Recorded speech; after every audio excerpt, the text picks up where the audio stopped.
में पटना के NIT college में छात्रा की खुदकुशी के बाद लगातार हंगामा देखने को मिल रहा है। तमाम छात्र कॉलेज प्रशासन पर आरोप लगा रहे हैं और धरने पर बैठे हुए हैं। आपको दिखाते हैं इस खास रिपोर्ट के जरिए।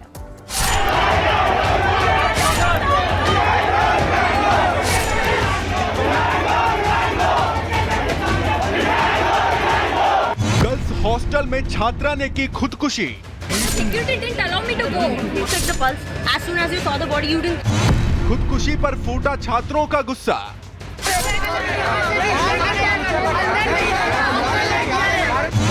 एनआईटी कैंपस में रात भर चला हंगामा।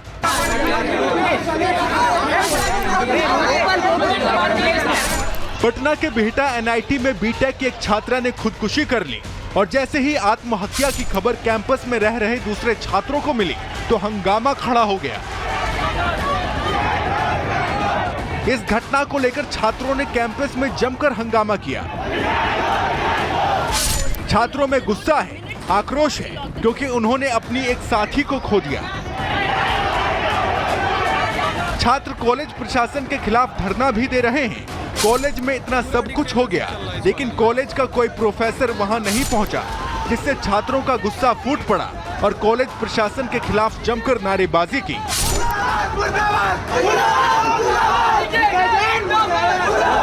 अभी तक क्लैरिटी नहीं दी गई पुलिस के द्वारा क्या सीन ऑफ इवेंट्स हुआ है, क्या चेन ऑफ इवेंट्स हुआ है और किस हालात में ये घटना है। उसकी जान बच सकती थी, बट यहाँ पे कोई भी मेडिकल फैसिलिटी है नहीं। जब भी मेडिकल फैसिलिटी नहीं है, आप 5,000 बच्चा रख रहे हो, किसी को रात में अटैक आ गया, किसी को एक्सीडेंट हो गया, वो तो यहीं पे मर जाएगा आधे घंटे के अंदर। उस लड़की को ले जाने के लिए स्ट्रेचर तक नहीं था, तो हम अब कैसे एक्सपेक्ट कर सकते हैं कि हमारे साथ कुछ होगा तो हमारी हेल्प होगी। सुसाइड क्यों किया ये रीजन किसी को पता नहीं है। बात ये कि उसने ये लिखा हुआ था कि वो मेंटली स्ट्रेस थी, किस वजह से स्ट्रेस थी ये चीजें कोई नहीं जानता है। कैंपस में रात भर छात्रों का प्रदर्शन चला। छात्र मामले की जांच की मांग पर अड़े हुए हैं। जैसे ही हालात बेकाबू होने लगे तो पुलिस प्रशासन भी मौके पर पहुंचा और छात्रों को कार्रवाई का भरोसा दिया। पुलिस को सूचना प्राप्त हुई कि बिहटा में एनआईटी कैंपस हॉस्टल में एक विद्यार्थी द्वारा सुसाइड किया गया है। विद्यार्थी का जो बॉडी है उसको ईएसआईसी हॉस्पिटल बिहटा में लेकर गया है और पुलिस घटनास्थल पर पहुंच गई है और हॉस्पिटल में भी जाके आगे की अनुसंधान और अग्रतर कार्रवाई किया जा रहा है। बताया जा रहा है कि छात्रा आंध्र प्रदेश की रहने वाली थी और यहाँ एनआईटी में कंप्यूटर इंजीनियरिंग से बीटेक कर रही थी। उसने ऐसा कदम क्यों उठाया, इसकी वजह साफ नहीं हो पाई है, लेकिन छात्रा के साथ पढ़ने वाले साथियों की माने तो कॉलेज प्रशासन छात्रा पर दबाव बना रहा था। सुविधाओं के अभाव से छात्रा तनाव में थी। हॉस्टल में निर्माण का काम चल रहा है। छात्रों को जबरन हॉस्टल में शिफ्ट किया गया। शिकायत करने के बावजूद कोई कदम नहीं उठाया गया। मजदूर कभी भी हॉस्टल में दाखिल हो जाते हैं, जिससे हॉस्टल में छात्राएं सुरक्षित नहीं हैं। ये वो तमाम आरोप हैं जिससे कॉलेज प्रशासन सवालों के घेरे में आ गया है। छात्रों का आरोप है कि कैंपस प्रशासन ने जैसे ही लाश देखी वैसे ही दरवाजा बंद कर दिया। यहाँ तक कि उन्होंने छात्रा की नब्ज तक नहीं देखी। Security people did lock the door. As soon as they opened the door, they saw and abruptly she locked the door. The first thing anybody would do is go and see if the pulse is going on, something is happening over there. छात्रा के शव को कब्जे में लेकर police ने जांच तेज कर दी है। हालांकि सुसाइड के पीछे वजह क्या रही, इसका खुलासा होना बाकी है, जो कि जांच के बाद ही साफ हो पाएगा। Bureau report, Republic Bharat. और चलिए इसी बीच अगली खबर आपको बताते हैं। वक्फ को लेकर असदुद्दीन ओवैसी का एक बड़ा बयान सामने आया है। ये बड़ा कबूलनामा है जिसका सीधे तौर पर ओवैसी कह रहे हैं कि यूपी वक्फ संपत्तियों को लेकर कागजात नहीं है। ये बड़ी जानकारी आपको दे दें। बड़ा कबूलनामा ओवैसी की तरफ से। ओवैसी ने कहा कि यूपी वक्फ बोर्ड के पास अधिकतर संपत्तियों के कागज नहीं है। वक्फ बोर्ड के पास कुल 1,21,000 प्रॉपर्टी है, जिसमें 1,12,000 के पास कागजात नहीं है। सुनिए। ये अगर कानून बन जाएगा, उत्तर प्रदेश में 1,21,000 वक्फ की प्रॉपर्टीज हैं, 1,12,000 के पास कागज ही नहीं है। वक्फ का यूजर खत्म हो गया तो जायदादें कौन लेगा? वो जायदादें कौन लेगा बताओ? तुम्हारे पास लीगल उसके ऊपर इख्तियारी नहीं होगा, कोई भी घुस जाएगा। तो वक्फ बिल को लेकर लगातार पूरे देश में हंगामा बरपा हुआ है। कई राजनीतिक दल ऐसे हैं जिन्होंने इसका समर्थन भी किया है, लेकिन कई ऐसे भी हैं जो लगातार विद्रोह की आवाज बुलंद करते रहे। इसी बीच असदुद्दीन ओवैसी ने एक बार फिर से वक्फ बिल को लेकर केंद्र सरकार पर जमकर निशाना साधा है। आपको दिखाते हैं इस रिपोर्ट में।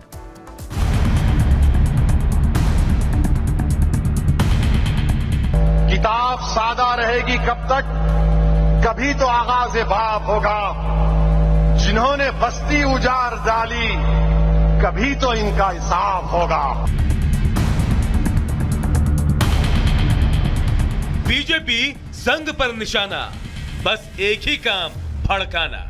जी हां, भड़काऊ भाईजान फिर से अपने एजेंडे पर लग गए हैं। केंद्र सरकार वक्फ बोर्ड में बदलाव लाने की तैयारी में है, लेकिन भाईजान को यह बात हजम नहीं हो रही। ये बात ठीक है कि लोकतंत्र में विपक्ष को विरोध का हक है, लेकिन विरोध के नाम पर भड़काने का काम क्यों? हद तो तब हो जाती है जब ओवैसी विरोध करते करते मर्यादा लांघ जाते हैं। ओवैसी ने फिर से पीएम मोदी और संघ के खिलाफ जहर उगला। बाबरी के नाम पर फिर से मुसलमानों को भड़काने की कोशिश की। एक कानून बना रहे हैं, कोशिश कर रहे हैं कि वक्फ की जायदाद हमसे छीन ली जाए। मैं बार बार कह रहा हूं, बीजेपी वाले बोलते पूरे मुल्क में ओवैसी जाकर लोगों को उकसारा। उन्हें ही बोल रहा मस्जिदें छीन लेंगे, दरगाह छीन लेंगे, कब्रिस्तान छीन लेंगे, ईदगाह छीन लेंगे, जमीनात छीन लेंगे। बीजेपी वालों, तुम मेरी सच्चाई का सामना नहीं कर सकते। मैं जानता हूं तुम्हारी हरकतें क्या हैं। ये जो कह रहा हूं भारत के मुसलमानों से कह रहा हूं, याद रखो,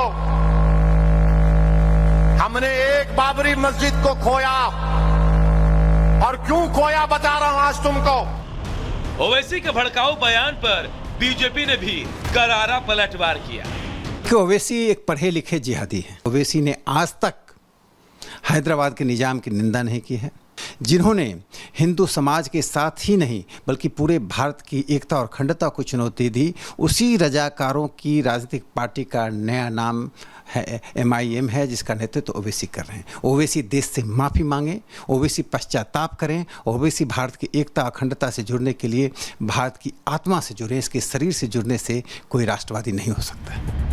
वक्फ संशोधन पर मची तकरार के बीच अब संशोधन को लेकर मुस्लिम समाज भी बहकावे से बाहर आकर इसके समर्थन में अपनी आवाज को बुलंद कर रहा है। अब तक संशोधन को लेकर दो धड़ों में बटे लोग भी एक तरफ होने लगे हैं, क्योंकि देश भर में एक दो नहीं कई उदाहरण हैं जो वक्फ बोर्ड के तले चल रहे आधिपत्य को अच्छी तरह समझ रहे हैं। लेकिन भड़काऊ भाईजान को अपनी नफरत की दुकान चलाने के लिए भड़काऊ सियासत पर ही भरोसा है। Bureau report, Republic Bharat.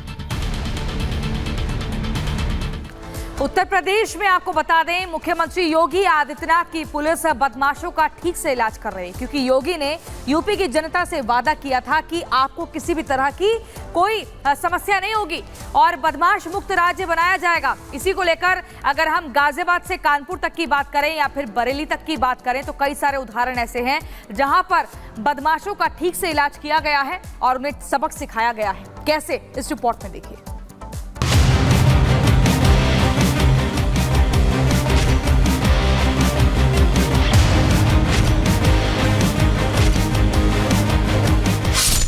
UP में चली योगी की बुलेट ट्रेन। माफिया अगर सिर उठाने का तो साहस करेगा तो उसको मिट्टी में मिलाने का काम भी सरकार करेगी। शहर शहर बदमाशों का एनकाउंटर।